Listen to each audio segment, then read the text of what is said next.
Hello, this is Vaishnavi and welcome to my YouTube channel The Medical Vibes and Vlogs. Today I am going to discuss about the nasogastric intubation और Ryle's tube insertion. तो सबसे पहले हम इसके contents के बारे में देख लेते हैं कि आज हम कौन कौन से टॉपिक्स को कवर करने वाले हैं। तो first one is definition, next purpose और use of the NG tube और Ryle's tube, third one is indication, fourth one is contraindication. ये दोनों जो टर्म्स हैं वो दोनों एक दूसरे के एंटोनिम्स हैं। इंडिकेशन में हम वो सारे कारण देखते हैं, वो सारे कॉजेज़ देखते हैं जिससे कि हम उस प्रोसीजर को प्रीफर करते हैं कि हमें ये करना चाहिए। कॉन्ट्राइंडिकेशन में वो सारे कॉजेज़ होते हैं जिससे कि ये प्रोसीजर को प्रीफर नहीं करते हैं। Next one is procedure. Procedure में बहुत सारे स्टेप्स होते हैं जो कि हम स्टेप वाइज डिस्कस करने वाले हैं। नेक्स्ट है मेज़रमेंट। मेज़रमेंट में हम ये डिस्कस करेंगे कि एक प्रॉपर तरीका क्या होता है, कौन सी ऐसी टेक्निक्स होती हैं जिसके थ्रू हम राइस ट्यूब के प्रॉपर मेज़रमेंट करते हैं और एक पेशेंट पर अप्लाई करते हैं। Last one is complication. तो सबसे पहले हम इसके टर्म को समझ लेते हैं। नेज़ोगैस्ट्रिक। नेज़ोगैस्ट्रिक दो वर्ड से मिलके बना हुआ है। पहला है हमारा नेज़ो मीन्स नोज़ और nasal cavity, gastric means stomach. तो एक ऐसी प्रोसीजर होती है, एक इंटूबेशन प्रोसीजर होती है जिसमें कि एक प्लास्टिक ट्यूब को हम इंसर्ट करते हैं through the nose to the stomach. इसी प्रोसीजर को हम नेज़ोगैस्ट्रिक इंटूबेशन कहते हैं। और जो प्लास्टिक ट्यूब होती है हम उसको एनजी ट्यूब या राइस ट्यूब के नाम से भी जानते हैं। तो मेनली हमारे 3 फंक्शंस होते हैं। पहला है फीडिंग, दूसरा suctioning, third one is medication. Next हमारा इंडिकेशन, कौन कौन से इससे साइन एंड सिम्टम्स होते हैं जब हम एनजी ट्यूब को प्रीफर करते हैं। तो सबसे पहले हमारा डिस्फेजिया। डिस्फेजिया एक ऐसी कंडीशन होती है जिसमें पेशेंट को कोई भी चीज़ निगलने में प्रॉब्लम होती है। Inflammatory bowel disease. Inflammatory bowel disease का मतलब होता है कि हमारे जीआईटी ट्रैक्ट में किसी भी तरीके का अल्सरेशन या परफोरेशन हो जाना। Next head and neck cancer. Fourth one is pseudo obstruction. Pseudo obstruction means false obstruction of the GIT tract. Fifth one is gastroparesis. Gastroparesis एक ऐसी कंडीशन होती है जिसमें कि स्टमक के जो इनर वॉल्स होते हैं वो प्रॉपर फंक्शनिंग करना बंद कर देते हैं, जिससे कि गैस्ट्रिक एम्पटिंग जो प्रोसेस है वो नहीं हो पाती। नेक्स्ट इंडिकेशन इज़ पॉइजनिंग और टॉक्सिक इंजेक्शन ऑफ पॉइजन और टॉक्सिक सब्सटेंस, जिसमें कि हम गैस्ट्रिक लवाज के थ्रू गैस्ट्रिक पंपिंग या स्टमक पंपिंग करते हैं और पॉइजन को टिश्यूज़ में अब्जॉर्ब होने से प्रिवेंट कर पाते हैं। नेक्स्ट अपर जीआई ब्लीडिंग और जीआई सर्जरी। कॉन्ट्राइंडिकेशन, कौन कौन सी ऐसी कंडीशंस होती हैं जिसमें कि हमें नेज़ोगैस्ट्रिक इंटूबेशन नहीं करना होता है। तो फर्स्ट वन इज़ स्कल और facial fracture. Next one is oesophageal structures. वो कंडीशन होती हैं जिसमें कि जो हमारा फूड पाइप होता है उसमें नैरोइंग हो जाता है या इंटेंगलेशन हो जाता है। तो प्रोसीजर स्टार्ट करने से पहले हमें क्या क्या चीज़ों की ज़रूरत होती है। तो पहला है हमारा sterile gloves, lignocaine, NG tube या राइस ट्यूब भी हम जिसे कहते हैं। एडल्ट्स में 16 to 18 फ्रेंच और पीडियाट्रिक्स में 12 फ्रेंच हम यूज़ करते हैं जनरली।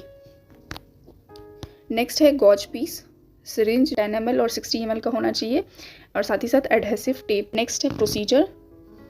तो सबसे पहले कोई भी प्रोसीजर करने से पहले हम पेशेंट्स और अटेंडेंट्स को उस प्रोसीजर के बारे में विस्तार से समझाएंगे और उनका कंसेंट लेंगे, सहमति लेंगे कि हाँ वो प्रोसीजर करने के लिए सहमत हैं या नहीं। नेक्स्ट स्टेप होता है हमारा पेशेंट को पोजीशन करना। तो 2 पोजीशंस होते हैं, एक अपराइट सीटिंग मतलब सिंपली बैठना होता है और दूसरा होता है हमारा सुपाइन पोजीशन।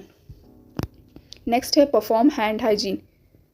ये मेन पॉइंट है जिसमें कि कोई भी प्रोसीजर माइनर या मेजर प्रोसीजर हम करने जाते हैं तो उसमें सबसे पहला स्टेप होता है हैंड हाइजीन मेंटेन करना। Next check nostril and select which is potent for insertion. इसमें है हमें नॉस्ट्रिल्स चेक करना होता है कि किसी भी तरीके का ब्लॉकेज तो नहीं है।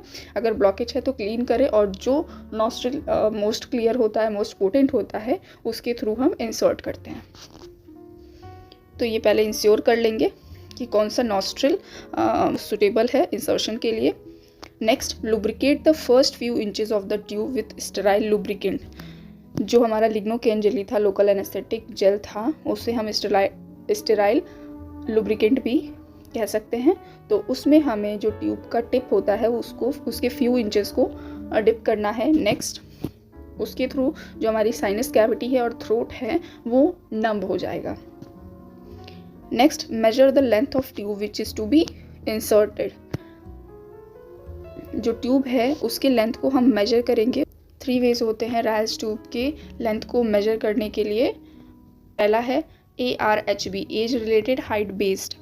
Next, nose apex, ear lobe और जिफॉइड प्रोसेस। 3 प्लेसेस होती हैं। नोज एपेक्स मतलब नोज की टिप, ईयर लोब और जिफॉइड प्रोसेस। ये तीनों टिप्स को मिला के जो लेंथ बनेगा हमें वहाँ तक मार्क करना है। उसी तरीके से नेमू में भी नोज एपेक्स, ईयर लोब या मिड अम्बलाइकस तक।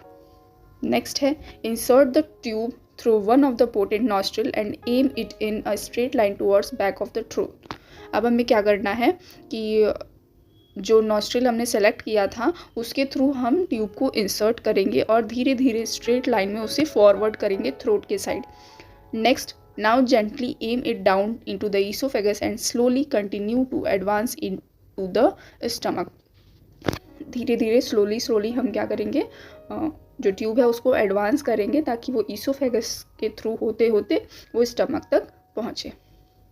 साथ ही साथ हम पेशेंट को एक लंबी ब्रेथ लेने के लिए कहेंगे और उसे होल्ड करने के लिए भी कहेंगे।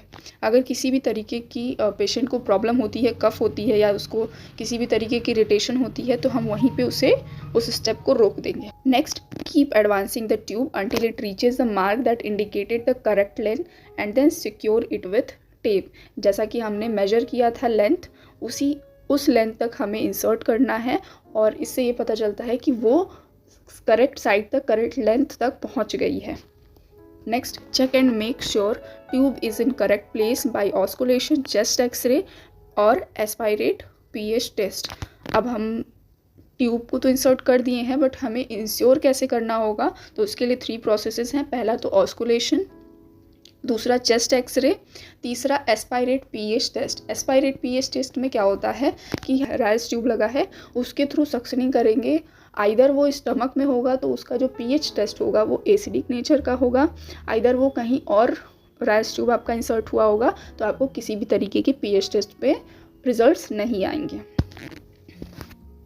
नेक्स्ट पॉइंट है gargling sound can be heard over the epigastric region when the tube is incorrectly placed. जब आप ऑस्कुलेट करेंगे या तो एयर साउंड आएगा तो आप इंश्योर होंगे कि वो सही जगह पे है, अदरवाइज गर्गलिंग साउंड आएगा तो आपकी जो रायल्स ट्यूब है वो करेक्टली प्लेस्ड नहीं हुई है, आपको फिर से रिमूव करके फिर से वो प्रोसेस दोहराना होगा।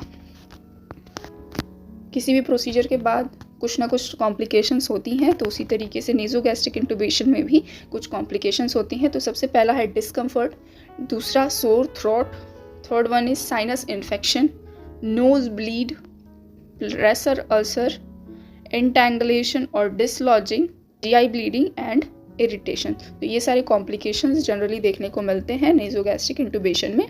इस पूरे वीडियो में किसी भी तरीके के कोई भी डाउट होगा तो आप कमेंट पे मुझसे पूछ सकते हो। Thank you so much.